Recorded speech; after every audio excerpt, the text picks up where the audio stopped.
નમસ્કાર વિદ્યાર્થી મિત્રો, હું જાડેજા રક્ષા આપનું હાર્દિક સ્વાગત કરું છું. કાલે આપણે જોયું વીજાણુ માધ્યમ, જે આજે આપણે આગળ જોઈશું.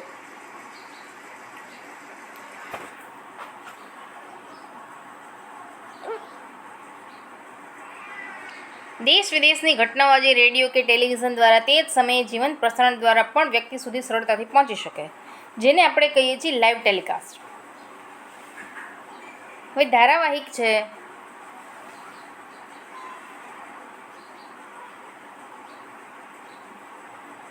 નાટકો છે, ફિલ્મ દ્વારા મનોરંજનની સાથે અસ્પૃશ્યતા, દહેજ પ્રથા, શોષણ, ગરીબી જેવી સામાજિક અને આર્થિક ઉપરાંત અનેક સમસ્યાઓની રજૂઆત અસરકારક રીતે કરીને લોકમત કેળવી શકાય છે.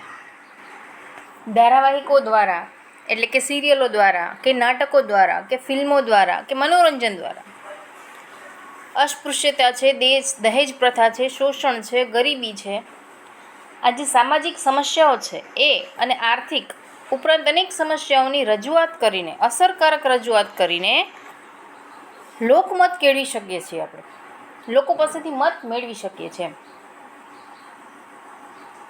હવે આધુનિક સમયની અંદર જો જોવા જઈએ તો ટેલિવિઝન ઉપરાંત ઇન્ટરનેટના આગમન અને તેના ફેલાવાથી લોકો ઘરે બેઠા સમાચાર છે, ધારાવાહિક, નાટકો, ફિલ્મનો આનંદ માણે છે. બરાબર. આધુનિક સમયમાં એટલે કે આજના સમયની અંદર આધુનિક સમયમાં એટલે કે ટેલિવિઝન ઉપરાંત ઇન્ટરનેટના આગમન અને તેના ફેલાવાથી લોકો ઘરે બેઠા સમાચારો, ધારાવાહિકો, નાટકો અને ફિલ્મનો આનંદ માણે છે.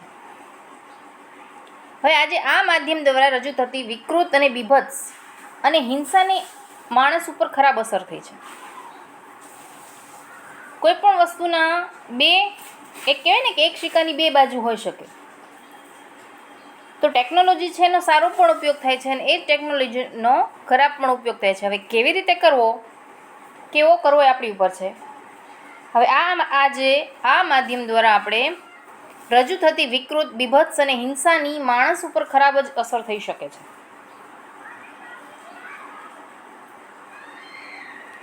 આવા મહત્વના માધ્યમમાં અયોગ્ય પ્રસારણ ન થાય તેના ઉપર યોગ્ય નિયંત્રણ મુકાય એ ખૂબ જરૂરી છે.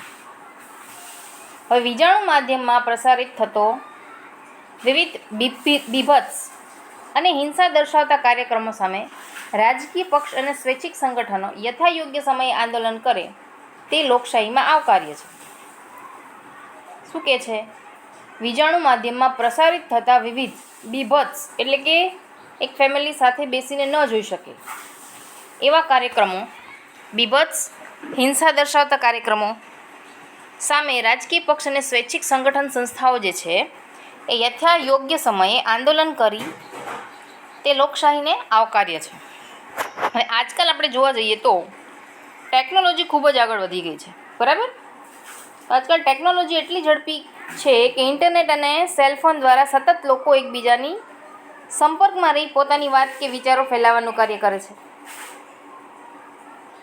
ટેકનોલોજી એટલી બધી ઝડપી વધી ગઈ છે કે ઇન્ટરનેટ અને મોબાઈલ દ્વારા, વોટ્સએપ દ્વારા, ફેસબુક દ્વારા એકબીજાથી સંપર્કમાં રહી પોતાની વાત અને વિચારો ફેલાવવાનું ખૂબ જ ઝડપી કાર્ય કરે છે. હવે આજે લોકમત કેળવવા માટે વીજાણુ માધ્યમોનો બહોળો પ્રમાણમાં ઉપયોગ થાય છે. ટેલિવિઝન છે, રેડિયો છે, ખાનગી રેડિયો એટલે કે FM આધુનિક સમયમાં લોકમત કેળવવા માટે વિશિષ્ટ માધ્યમ બની ગયા છે.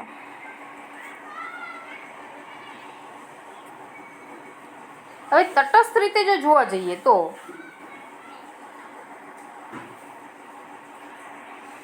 તટસ્થ વિગતો કે જાણકારી વગર આધુનિક સમયમાં ઘટનાની માહિતી ઝડપથી ફેલાઈ જાય. ખોટી વિગતોને આધારે ક્યારેક ખોટા લોકમત કેળવાઈ જવાનો ડર હોય. વીજાણુ માધ્યમ દ્વારા થતા વિવિધ પ્રકારના સર્વે લોકમત કેળવવાનું કાર્ય કરે છે. કોઈ ચોક્કસ વિગતોને આધારે લોકમત જાણવા સર્વે કરવામાં આવે છે. ચૂંટણી સમયે ઓપિનિયન પોલ રજૂ કરવામાં આવે છે. ઓપિનિયન પોલ દ્વારા લોકમત કઈ દિશામાં ઢળી રહ્યો છે તેનો અંદાજ આવે છે. ઓપિનિયન પોલ દરેક વખતે સાચા જ અને વિશ્વસનીય હોતા નથી. ઓપિનિયન પોલ એટલે લોકોના વિચારો જાણવામાં આવે છે, પણ એ દરેક વખતે સાચા જ હોય અને વિશ્વસનીય જ હોય એવું જરૂરી હોતું નથી. આજના સમયમાં વિજાણુ માધ્યમો ખૂબ જ મહત્ત્વનું સ્થાન ધરાવે છે. લોકશાહીમાં લોકો અને સરકારે ધીરજ રાખવી જરૂરી છે. હવે લોકોની વાત હોય, એના વિચાર હોય કે વિગત સરકાર સુધી પહોંચે અને સરકારની વિવિધ યોજનાઓની વિગત તથા સરકારની સિદ્ધિઓ લોકો સુધી પહોંચાડવામાં આ માધ્યમ ખૂબ ઉપયોગી બને છે.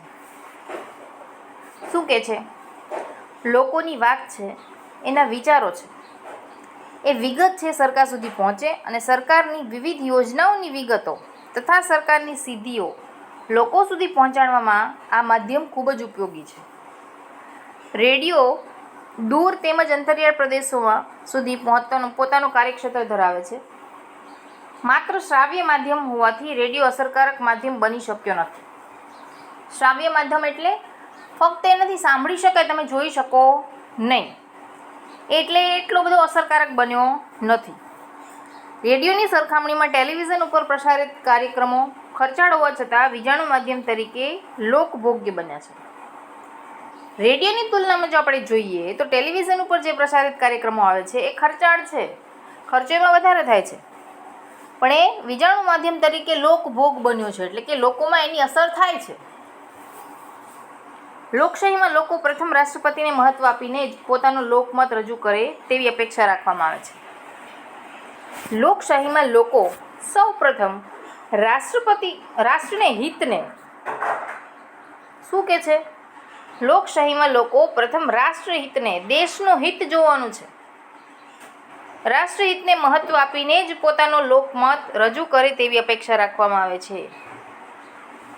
એટલે ત્યાં આપણે કોઈ આપણી પોતાનો ફાયદો જોવાનો નથી. દેશનું હિત કેમ થાય, દેશ ઉપર કેમ સારી સત્તા આવે અને દેશનું સારું થાય, એ રાષ્ટ્રહિત કેમ થાય એ જ વિચારવાનું છે ને એ જ વિચારે આપણે મત આપવાનો છે.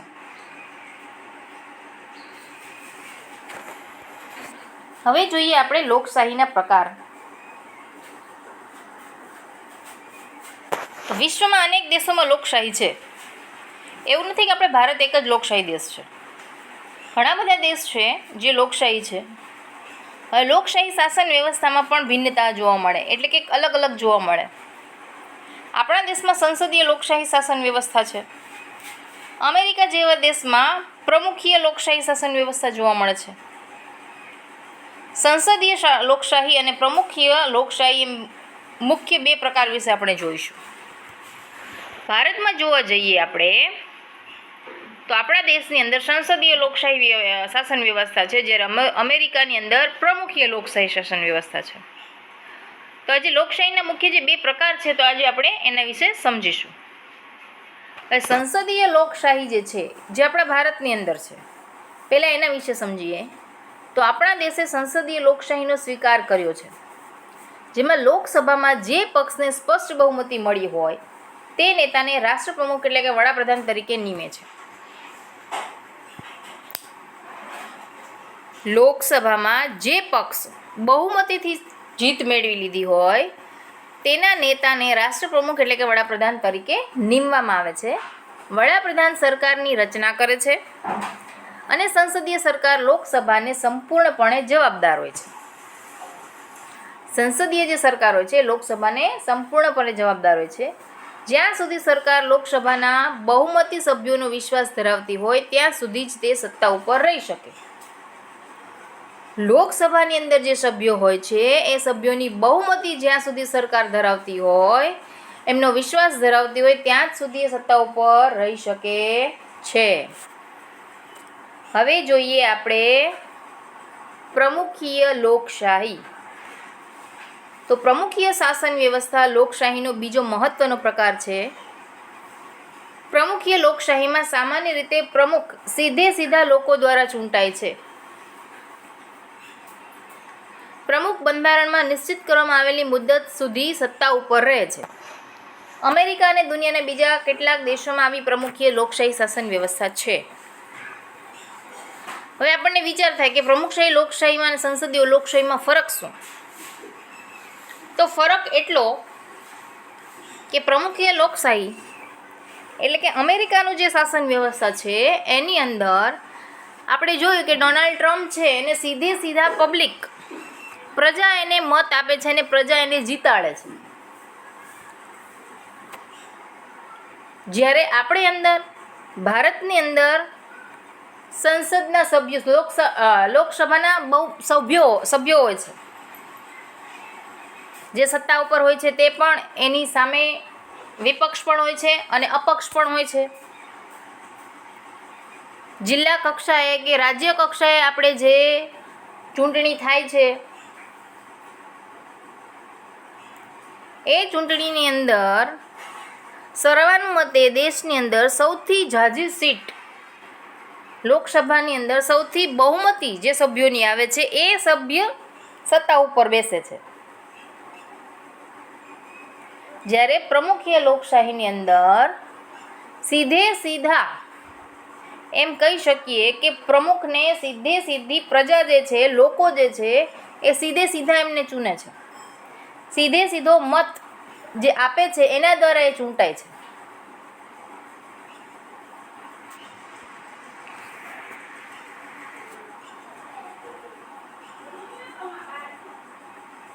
લોકશાહીમાં ચૂંટણી તંત્ર. હવે આપણો દેશ વિશ્વમાં સૌથી વધારે મતદાર ધરાવતો દેશ છે. ભારત છે એ વિશ્વની અંદર સૌથી વધારે મતદારો ધરાવે છે.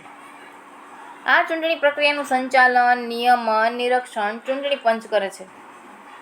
દેશની લોકશાહી જીવંત રહે તે માટે ચૂંટણી પંચ સ્વતંત્ર, નિષ્પક્ષ અને સ્વાયત્ત હોવું જરૂરી છે. દેશની લોકશાહી જીવંત રહે તેના માટે ચૂંટણી પંચ સ્વતંત્ર હોવું જોઈએ, નિષ્પક્ષ હોવું જોઈએ, કોઈ પણ ભેદભાવ વગરનું. બરાબર. ચૂંટણી પંચની સ્વાયત્તા જળવાઈ રહે તે જરૂરી છે.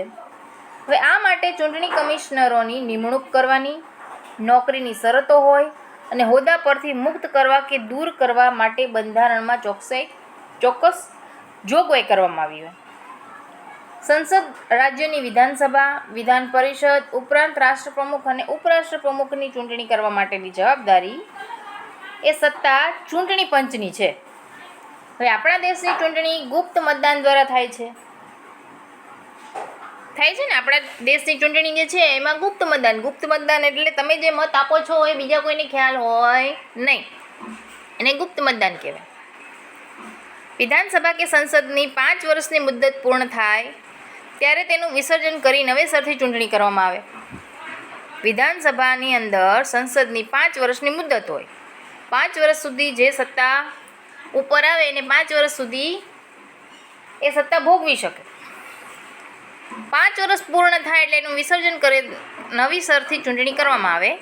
કોઈના અવસાન કે રાજીનામાથી ખાલી પડેલ બેઠક ભરવા માટે યોજાતી ચૂંટણીને આપણે પેટા ચૂંટણી કહીએ છીએ. ચૂંટણી પક્ષ જે જીતી ગયો છે એની અંદરથી કોઈ એવી વ્યક્તિ છે કે અચાનક કોઈનું મૃત્યુ થઈ ગયું કે એણે રાજીનામું આપી દીધું, તો એ જે ખાલી જે બેઠક છે એ ભરવા માટે જે યોજાતી ચૂંટણી છે એને પણ પેટા ચૂંટણી કહીએ છીએ. ચૂંટણીની તારીખોની જાહેરાત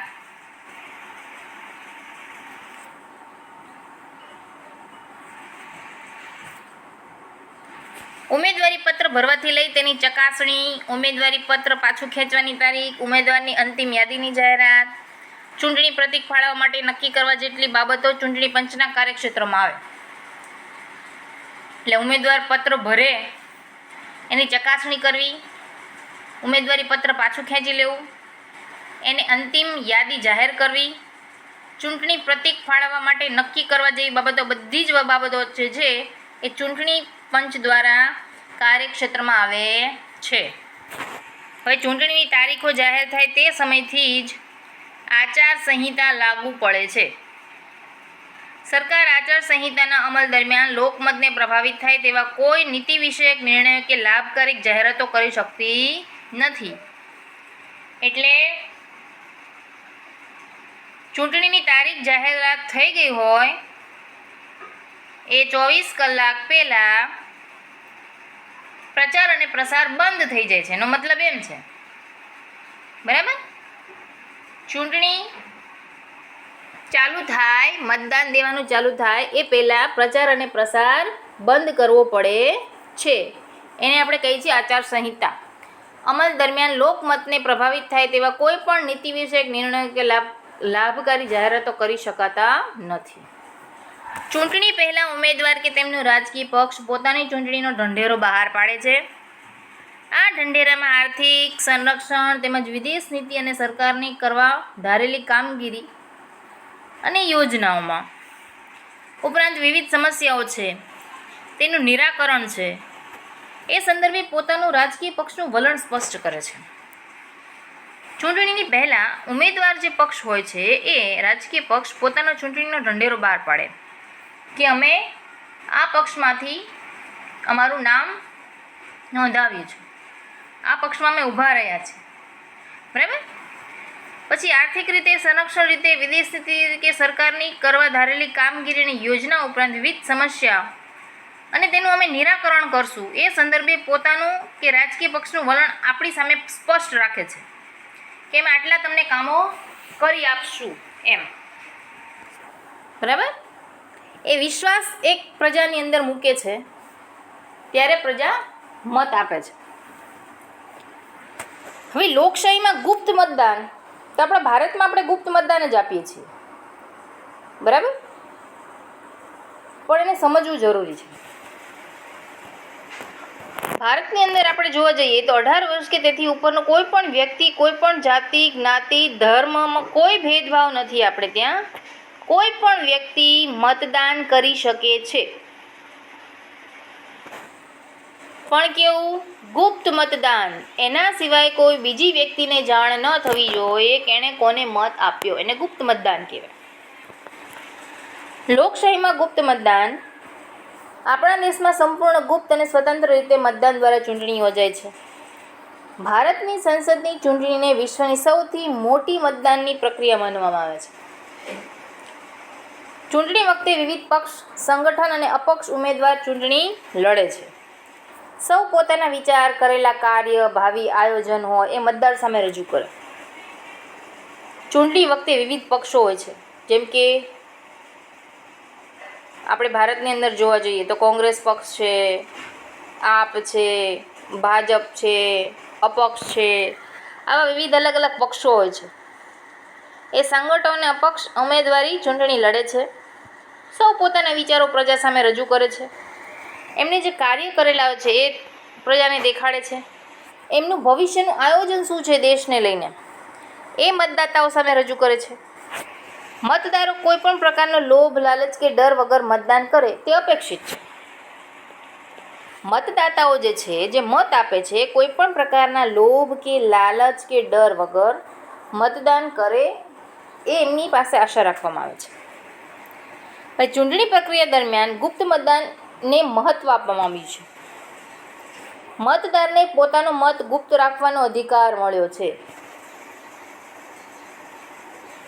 એટલે એ મતદાન એણે કોણે આપ્યું, કયા પક્ષને આપ્યું એ બીજાને કહી શકે નહીં. એ ગુપ્ત રાખવું હોય તો એ ગુપ્ત રાખી શકે. મતદારે કોને મત આપ્યો તેવું પૂછી શકાતું નથી. ચૂંટણી પંચની અદ્ભુત પ્રક્રિયાને લીધે મતદારનો મત ગુપ્ત રહે છે, બરાબર. કોઈ પણ મતદાન કરવા જાય ત્યારે કોઈ કયા પક્ષને મત આપે છે એને કોઈને કહેવાનું હોતું નથી. આને ગુપ્ત મતદાન કહેવાય કે તમે જે મત આપો છો એ બીજા કોઈને ખ્યાલ ન હોવો જોઈએ, ફક્ત તમને જ ખબર હોવી જોઈએ કે તમે કોને મત આપીને આવ્યા છો. ચૂંટણી પ્રક્રિયામાં જોડાયેલ 100 કર્મચારીઓ, સેનાના સૈનિક પણ ચૂંટણીમાં મતદાન કરી શકે તેવી વ્યવસ્થા ચૂંટણી પંચ દ્વારા કરવામાં આવેલી છે. ચૂંટણી પ્રક્રિયાની અંદર જોડાયેલ 100 કર્મચારીઓ જે હોય છે એ સેનાના સૈનિક પણ ચૂંટણીમાં મતદાન કરી શકે એવી વ્યવસ્થા અહીંયા કરવામાં આવેલી હોય છે. મતદાન કરવા માટે મુખ્ય 2 પ્રક્રિયા ઉપયોગમાં લેવાય. મતપત્રકો દ્વારા મતદાન, બીજું વીજાણુ મશીન એટલે કે EVM દ્વારા મતદાન. 2 રીતે કરી શકી. મતપત્રકો ઉપર સિક્કો મારીને અને બીજું છે EVM મશીન જે આવે છે એના દ્વારા. મતપત્રો દ્વારા થયેલ મતદાનની ગણતરી કરવામાં સમય વધારે જાય છે, બરાબર. જ્યારે આધુનિક સમય મોટાભાગની ચૂંટણી વીજાણુ મશીનથી થાય છે. આ મશીનને આપણે ઇલેક્ટ્રોનિક વોટિંગ મશીન કે EVM તરીકે ઓળખવામાં આવે છે. આ મશીનને કારણે મતગણતરી ખૂબ જ ઝડપી બની જાય છે. માનવ કલાકો અને માનવ શ્રમનો બચાવ થાય છે. કાગળનો બચાવ થતો હોવાથી પર્યાવરણનું નુકસાન થતું અટકાવી શકાય છે. ઉમેદવાર પૈકી એક પણ ઉમેદવારને મત ન આપવા માંગે તો મતદાર નન ઓફ ધી અબોવ એટલે કે નોટાનો ઉપયોગ કરી શકે છે. માની લો કે મતદાતા જે છે એને એકેય ઉમેદવારને મત આપવો નથી તો એ નોટાનો પણ ઉપયોગ કરી શકે છે. હવે જોઈએ આપણે લોકશાહી અને રાજકીય પક્ષ. તો આપણા દેશમાં બહુપક્ષીય લોકશાહી હોવાથી દેશમાં અનેક નાના મોટા રાજકીય પક્ષો છે. પક્ષને માન્યતા આપવા માટે ચૂંટણી પંચે ચોક્કસ ધોરણો નક્કી કર્યા હોય. રાષ્ટ્રીય કે પ્રાદેશિક પક્ષ તરીકે ચૂંટણી પંચ ચોક્કસ નીતિ અને નક્કી કરેલા ધોરણોને આધારે માન્યતા આપે છે.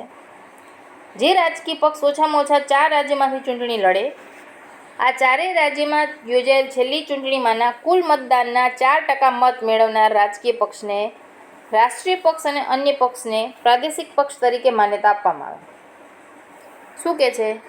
ચારેય રાજ્યમાં યોજાયેલ છેલ્લી ચૂંટણીમાંના કુલ મતદાનના 4% મત મેળવનાર રાજકીય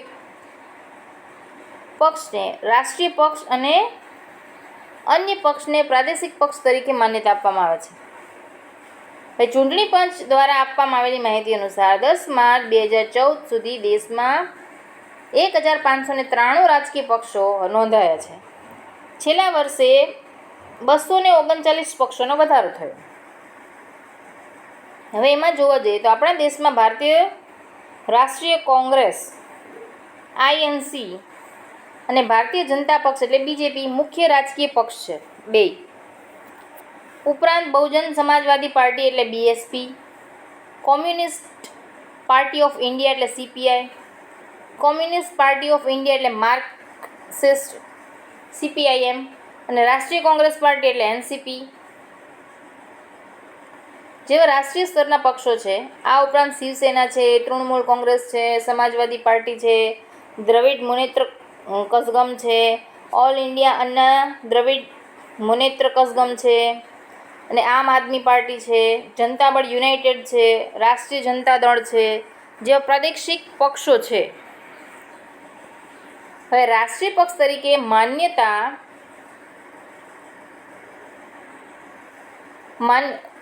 પક્ષની માન્યતા મેળવેલ મત આધારે રદ થઈ શકે, જ્યારે કેટલાક પ્રાદેશિક પક્ષોને રાષ્ટ્રીય પક્ષ તરીકે માન્યતા પણ મળી શકે છે. સરકાર બનાવનાર, સત્તા ભોગવનાર પક્ષ, સત્તા પક્ષ અને વિરોધ કરનાર પક્ષ બે પક્ષ હોય. એક સત્તા ઉપર હોય તે અને એક એની સામે વિરોધી પક્ષ હોય તે વિરોધ પક્ષ તરીકે ઓળખાય. સરકારનો નીતિ વિષયક લોકતાંત્રિક ઢબે વિરોધ દર્શાવીને લોકમત ઘડતરનું કાર્ય કરે છે. જરૂર પડે તેવા સામાજિક અને જાહેર હિત ધરાવતા પ્રશ્નોમાં સરકારને સહકાર આપે તે તંદુરસ્ત લોકશાહીમાં અપેક્ષિત છે. સરકાર પક્ષ અને વિરોધ પક્ષના સમતોલ સંબંધો ઉપર લોકશાહીની સફળતા આધાર રાખે. અસરકારક અને સબળ વિરોધ પક્ષ એ જીવંત લોકશાહી માટે અનિવાર્ય શરત છે. લોકશાહી એક રથ છે. સત્તા પક્ષ અને વિરોધ પક્ષ લોકશાહીના રથના બે પૈડા છે. જે સત્તા ઉપર છે તે અને એની સામે જે વિરોધમાં ઊભો છે તે પક્ષ. આ લોકશાહી રથના બે પૈડા છે એમ તમે કહી શકો. તો વિદ્યાર્થી મિત્રો, આજે આપણે ઘણું બધું શીખ્યા પાઠ દ્વારા. ભારતીય લોકશાહી એટલે કે ઇન્ડિયન ડેમોક્રેસીમાં આપણે જો જોવા જઈએ તો ભારતની અંદર અત્યારે આપણે ઘણા બધા પક્ષો વિશે અત્યારે માહિતી મેળવી. ભારતે આપણા દેશ આપણને બંધારણે આપણને એ હક આપ્યો છે કે 18 વર્ષ કે તેથી ઉપરના કોઈ પણ વ્યક્તિ મત આપી શકે. તો મારું એવું માનવું છે કે મત આપવો જરૂરી છે. એક મત પણ બહુ ખૂબ મહત્ત્વનો હોય છે. એક મતથી કોઈ એવો વ્યક્તિ ચૂંટાઈને આવી શકે છે જે દેશનું ભવિષ્ય બદલી શકે છે અને એક વ્યક્તિ એક વોટથી કોઈ સારો વ્યક્તિ હારી શકે છે અને કોઈ એવી વ્યક્તિ સત્તા ઉપર આવી શકે છે જે દેશની કહી શકાય કે પથારી ફેરવી શકે. મતલબ સારા વ્યક્તિને આપણા દેશની સત્તા ઉપર લાવવા સૌથી પહેલાં આપણે જોવાનું છે રાષ્ટ્રહિત, દેશનું હિત જોવાનું છે. આપણે આપણું હિત નથી જોવાનું. તો મતદાન જ્યારે કરીએ ત્યારે સૌથી પહેલાં એ વિચાર કરીએ કે સત્તા ઉપર કોણ આવશે અને દેશને એનાથી કેટલો ફાયદો થશે, રાષ્ટ્રનું હિત શેમાં છે એ વિચાર કરીને આપણે મતદાન કરીશું. એક મત પણ ખૂબ જ ઉપયોગી છે. એક મત વધારે મળવાથી કોઈ સારી વ્યક્તિ સત્તા ઉપર આવી શકે છે, અને એક મત ઓછો મળવાથી કોઈ એવી વ્યક્તિ પણ સત્તા ઉપર આવી શકે છે કે જેનાથી દેશને નુકસાન પણ થાય. તો એ આપણા હાથમાં છે. તો વિદ્યાર્થી મિત્રો, તમે આ દેશનું ભાવિ છો, ભવિષ્ય છો. તો આશા રાખી છે તમારી પાસે કે તમે જ્યારે મતદાન આપવાને લાયક બની જાઓ ત્યારે મતદાન અવશ્ય કરવું. એક યોગ્ય વ્યક્તિને સત્તા ઉપર લાવવો હોય તો આપણું મતદાન કરવું જરૂરી છે. નમસ્કાર વિદ્યાર્થી મિત્રો, આગળના વિડીયોમાં આપણે આગળનો પાઠ ભણીશું.